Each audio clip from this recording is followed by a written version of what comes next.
Assalamualaikum warahmatullahi wabarakatuh.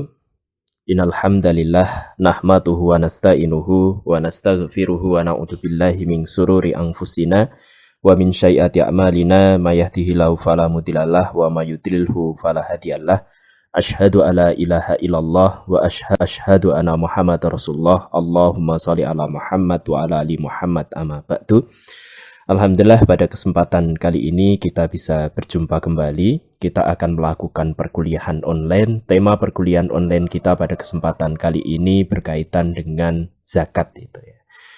Jadi salah satu warkan oleh umat Islam yang saat itu memenuhi syarat-syarat tertentu adalah zakat.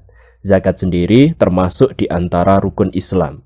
Jadi rukun Islam yang pertama adalah syahadat, yang kedua sholat, yang ketiga adalah zakat, yang keempat puasa, dan yang kelima adalah haji.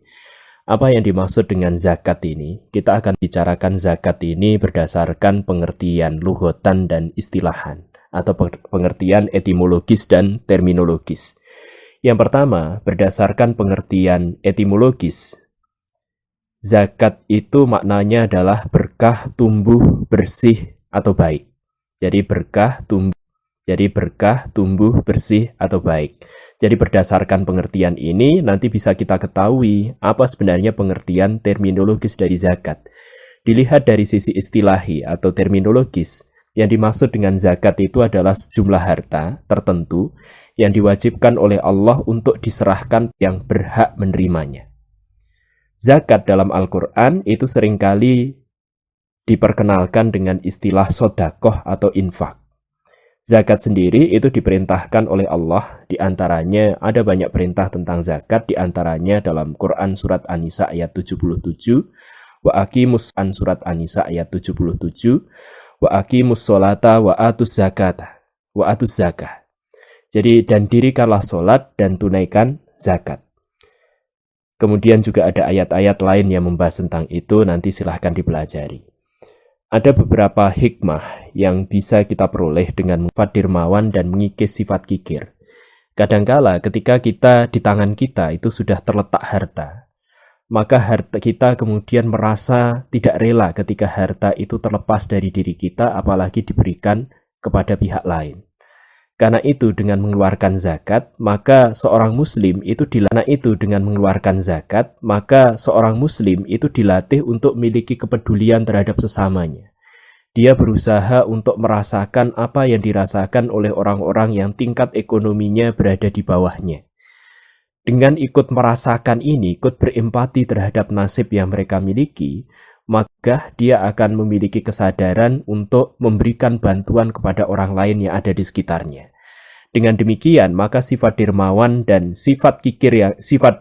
akan terbangun dan sifat kikir akan terhapus dari dirinya. Kemudian yang kedua, hikmah dari dikeluarkannya zakat itu bisa menghapus iri dengki dari hati orang fakir sehingga tercipta kondisi masyarakat yang tenang dan kondusif. Kita memahami bahwa Allah menakdirkan, jadi manusia itu dalam kedudukan yang tidak sama. Ada orang-orang yang karena usahanya, mereka dan kekayaan materi ini bisa mereka nikmati sedemikian rupa. Kadangkala adik kita juga menemukan dalam masyarakat kita, ada sebagian orang yang sudah berusaha sedemikian rupa, mereka sudah bekerja keras sedemikian rupa, tapi ternyata tidak memiliki kekayaan. Bahkan mereka kemudian menjadi fakir atau miskin.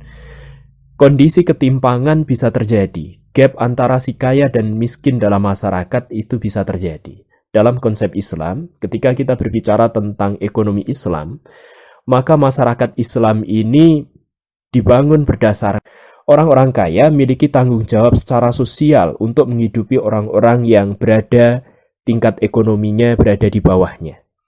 Jadi, tidak bisa orang kaya kemudian semena-mena, tidak bisa kemudian orang kaya menyimpan kekayaannya untuk dirinya sendiri. Jadi dia memiliki tanggung jawab sosial untuk mengangkat harkat dan martabat orang-orang yang tingkat ekonominya berada di bawah dirinya. Kemudian yang ketiga, zakat itu bisa menjadi dorongan untuk terus mengembangkan hartanya. Jadi ketika seseorang tergerak gitu ya. Termasuk diantaranya adalah aktivitas yang berkaitan dengan keagamaan. Dia kemudian berusaha untuk mengeluarkan zakat sedemikian rupa. Zakat ini apabila dikelola dengan baik, itu ternyata bisa meningkatkan perekonomian masyarakat yang ada di sekitarnya. Jadi misalnya dengan zakat itu seorang yang miskin atau seorang yang fakir, dia bisa mengembangkan usaha. Dalam sejarah Islam kita memahami gitu ya, di masa lampau umat Islam ternyata sudah bisa menggunakan instrumen zakat ini untuk mengentaskan kemiskinan. Dalam sejarah Islam kita menemukan misalnya kisah yang berkaitan dengan pemerintahan Umar Aziz. Jadi Umar bin Abdul Aziz ini adalah seorang khalifah dari Bani Umayyah. Pada masa pemerintahan Umar bin Abdul Aziz ini, masyarakat muslim itu dikenal sebagai masyarakat yang makmur. Para panitia zakat pada masa ini yang bertugas di Baitul Mal, mereka menemukan kesulitan. Kesulitan untuk apa? Kesulitan untuk menemukan fakir miskin yang kepada mereka disalurkan zakat. Kejadian semacam ini nampaknya agak sulit terjadi pada masa kita, dan mungkin akan sulit juga kita temukan di masa yang akan datang. Jadi bisa dibayangkan gitu ya, negara yang saat itu di bawah kepemimpinan Umar bin Abdul Aziz itu meliputi wilayah Asia, jadi sebagian besar dari wilayah Asia, kemudian juga sudah masuk merambah ke wilayah Eropa, kemudian sebagian dari wilayah Afrika. Jadi wilayahnya sangat luas, bukan hanya sebesar Indonesia hari ini. Akan tetapi pada masa itu, jentahan Umar bin Abdul Aziz ketika mereka hendak menyalurkan zakat kepada fakir miskin, mereka kesulitan untuk menemukannya. Mengapa? Karena masyarakat saat itu sudah menjadi kaya. Jadi mereka ini sudah memiliki harta, mereka sudah merasa cukup. Jadi masyarakat sudah makmur gitu ya. Bagaimana cara makmur gitu ya. Bagaimana cara memakmurkan rakyat? Di antara instrumen yang digunakan di sana adalah dengan menggunakan zakat. Jadi zakat itu bukan sekedar bersifat konsumtif, artinya dikonsumsi setelah itu habis, tetapi zakat ini juga diupayakan agar berfungsi secara produktif perekonomiannya dengan menggunakan uang yang dikelola oleh Baitul Mal yang berasal dari zakat diantaranya. Dengan demikian, maka keberadaan zakat itu bisa mendorong pengembangan harta melalui usaha-usaha yang dirintis oleh negara. Mestinya pada masa kita, di mana ilmu manajemen sudah berkembang sedemikian rupa, pengelolaan zakat bisa dikelola sedemikian rupa sehingga kejayaan Islam yang terjadi di masa lalu ini bisa diulang kembali. Jadi ini salah satu hikmah dari zakat. Hikmah zakat berikutnya adalah memelihara persatuan. Zakat sebagaimana sudah saya terangkan sebelumnya, ternyata mampu menyatukan antara si kaya dengan si miskin. Batas-batas sosial yang menghalangi di antara mereka yang berkaitan dengan materi, dengan keberadaan zakat ini bisa dihilangkan. Kebersatuan hati di antara orang kaya dan miskin itu bisa disambungkan. Dengan cara semacam ini, maka persatuan dan persaudaraan, terutama dalam Islam, itu bisa digaungkan kembali, bisa diungkapkan kembali, bisa dilaksanakan kembali, bisa ditumbuhkan sedemikian rupa. Dengan demikian, maka diharapkan solidaritas sosial dengan adanya zakat ini bisa ditumbuhkan sedemikian rupa. Apa syarat-syarat zakat itu? Jadi, apa yang menjadi syarat sehingga seseorang itu bisa atau wajib untuk mengeluarkan zakat? Jadi syarat wajib zakat itu diantaranya yang pertama adalah muslim. Jadi zakat itu hanya diwajibkan bagi umat Islam. Yang lain itu tidak diwajibkan. Kemudian yang kedua adalah merdeka. Merdeka itu dalam artian dia tidak berada di bawah kekuasaan orang lain. Jadi dia tidak menjadi budak bagi orang lain. Dia benar-benar merdeka. Dia memiliki kemampuan berpikirnya sendiri, dia memiliki kemampuan untuk melakukan tindakan-tindakan sendiri tanpa terhalangi oleh hegemoni pihak lain. Dalam hal ini ketika dia menjadi hamba sahaya atau budak. Berikutnya, syarat wajib untuk berzakat itu adalah balik. Jadi seseorang yang sudah masuk dalam usia balik, maka kepada atau beban. Di antara bebannya adalah wajib untuk membayar zakat. Kemudian syarat wajib zakat berikutnya adalah berakal. Jadi dia tidak dalam keadaan gila, dia tidak dalam keadaan mabuk. Jadi tidak gila dan tidak mabuk, dia berakal sehat. Gila dan tidak mabuk, dia berakal sehat. Kemudian, jadi yang pertama tadi adalah syarat wajib zakat ini diperuntukkan bagi manusianya. Jadi yang pertama dia harus muslim, dia harus merdeka, dia harus dalam keadaan sudah balik. Jadi bukan anak-anak gitu ya. Kemudian dia berakal. Berikutnya syarat harta yang dizakatkan. Yang pertama, harta itu harus merupakan milik yang sempurna. Artinya zakat itu betul-betul menjadi miliknya. Jadi bukan merupakan barang yang ditanggungnya, sementara itu adalah milik pihak lain. Jadi misalnya saat ini kita memiliki harta, tapi harta itu sebenarnya adalah harta. Maka meskipun harta ini sudah sampai pada nisab, maka tidak wajib untuk dizakati. Jadi merupakan milik yang sempurna. Yang kedua, harta itu memiliki potensi untuk berkembang. Artinya harta ini adalah harta yang ketika kita investasikan, karena kita memiliki kemerdekaan penuh terhadap harta itu, maka disitukan dari harta itu bisa mendapatkan keuntungan. Maka harta semacam ini wajib untuk dizakati. Kemudian yang ketiga, harta itu sudah mencapai nisab. Tentu saja harta itu sudah masuk pada nisab atau belum, itu tergantung pada jenis hartanya. Misalnya ditetapkan gitu loh ya. Kalau dalam bentuk emas itu harus senilai dengan $20 atau 20 dinar, mohon maaf. 20 dinar itu berarti sekitar 94 gram emas. Misalnya miliki kambing, maka kambing itu nisabnya 40 ekor. Jadi kalau belum sampai 40 ekor, tidak wajib untuk dizakati. 10 ekor. Kalau belum 30 ekor, itu tidak wajib dizakati. Seandainya kita punya 30 ekor, tetapi sebagian dari sapi itu bukan milik kita. Jadi misalnya kalau dalam masyarakat kita itu kan ada sistem gaduh gitu ya. Jadi ada orang menitipkan sapinya, kita pelihara, nanti kalau sudah punya anak, maka anaknya nanti kita miliki, sementara sapinya kita kembalikan kepada orang tersebut. Kita kemudian membayar sekian banyak harta sesuai dengan kesepakatan misalnya. Kalau belum sampai 30 ekor gitu ya, sapi gitu ya, maka tetap kita tidak membayar zakat. Jadi ini berdasarkan nisabnya, dan nisab itu nanti tergantung jenis hartanya. Kemudian yang keempat, melebihi kebutuhan pokok. Jadi ketika kita sedang bayar zakat gitu ya, maka pada saat itu kebutuhan pokok kita ini sudah harus terpenuhi lebih dulu. Jadi kalau ada kelebihan, baru kemudian kita keluar. Kemudian bebas dari utang. Syarat harta yang dizakatkan itu bebas dari utang.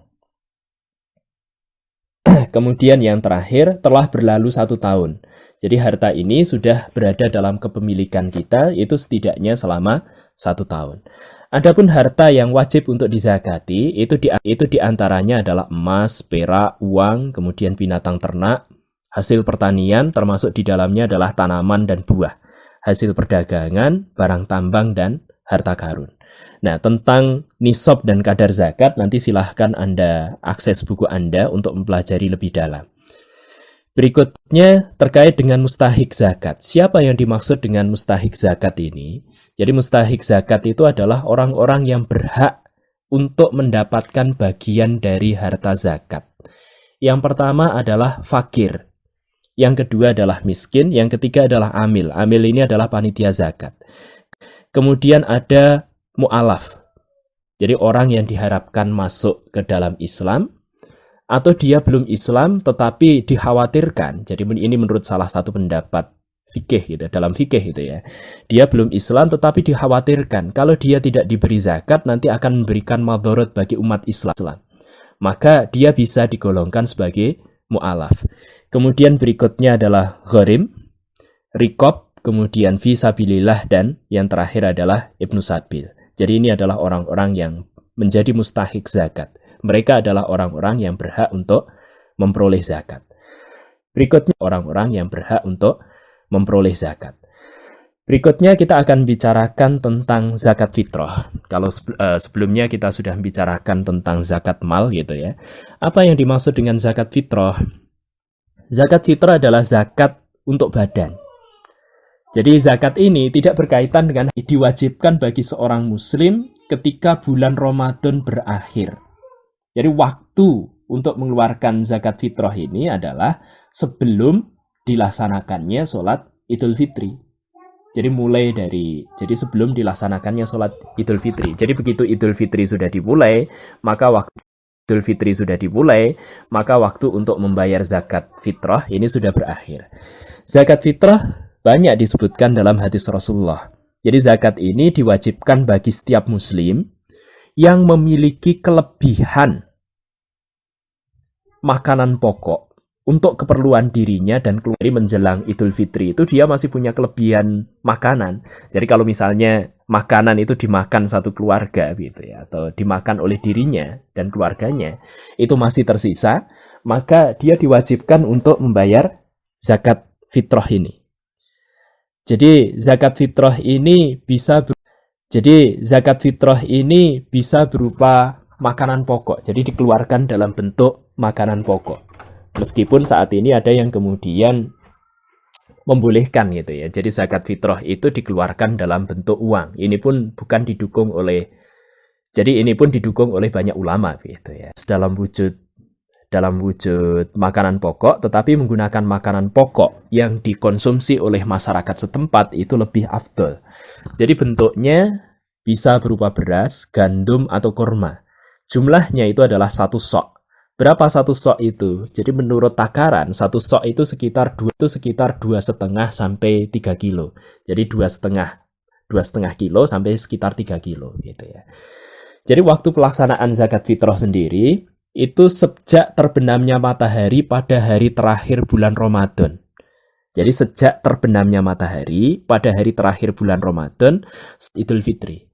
Jadi zakat fitrah itu dibayarkan pada pada terbenamnya matahari pada hari terakhir. Jadi puasa itu kadangkala 29 hari gitu ya.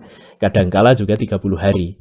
Jadi hari terakhir berarti sore hari, kemudian malamnya malam takbir, sampai besok pagi sebelum Idul Fitri.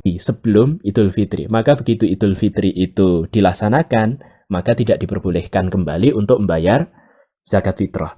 Kalau misalnya membayar pada saat itu, bisakah dinilai sebagai zakat? Tidak. Jadi ketika membayar setelah Idul Fitri, maka apa yang dikeluarkan itu dianggap sebagai sedekah. Oke, saya kira itu kajian terkait dengan zakat fitrah ini. Mudah-mudahan memberikan manfaat. Untuk pengembangan ilmu lebih lanjut, nanti silahkan mendalami persoalan tentang zakat ini dengan mengakses buku Anda Studi Islam yang kedua. Silahkan pahami detail-detail yang ada di dalamnya, cermati konsep-konsepnya dengan baik. Mudah-mudahan Anda nanti bisa mendapatkan pemahaman yang lebih mendalam. Saya kira itu pertemuan kita pada kesempatan kali ini. Mudah-mudahan kita bisa menjalani kehidupan kita sehari-hari dengan lebih baik. Mari kita senantiasa mendekatkan diri kepada Allah. Keimanan dan ketakwaan bisa kita peroleh. Saya kira itu perkuliahan kita hari ini. Billahi taufik wal hidayah. Wassalamualaikum warahmatullahi wabarakatuh.